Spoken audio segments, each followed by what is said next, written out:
ಈ ಹಿನ್ನೆಲೆಯಲ್ಲಿ ನಾನು SITಗೂ ಕೇಳ್ಕೊಳ್ತೀನಿ ಮತ್ತು ಸರ್ಕಾರಕ್ಕೂ ಆಗ್ರಹಿಸ್ತೇನೆ.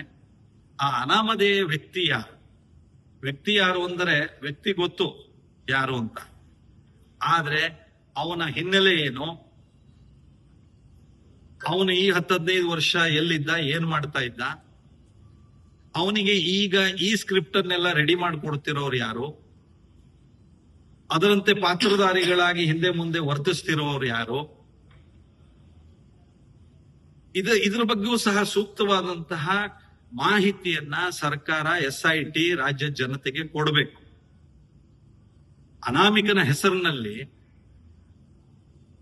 ನಾಡಿನ ಜನರಲ್ಲಿ ಗೊಂದಲ ಮೂಡಿಸುವಂತಹ ಈ ರೀತಿಯ ಪ್ರಯತ್ನ ಇದು ಸರಿಯಲ್ಲ.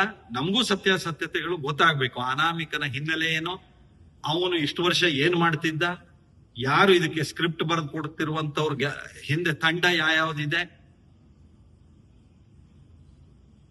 ಇದೆಲ್ಲವೂ ಬಹಿರಂಗಗೊಳ್ಳಬೇಕು ಅಂತ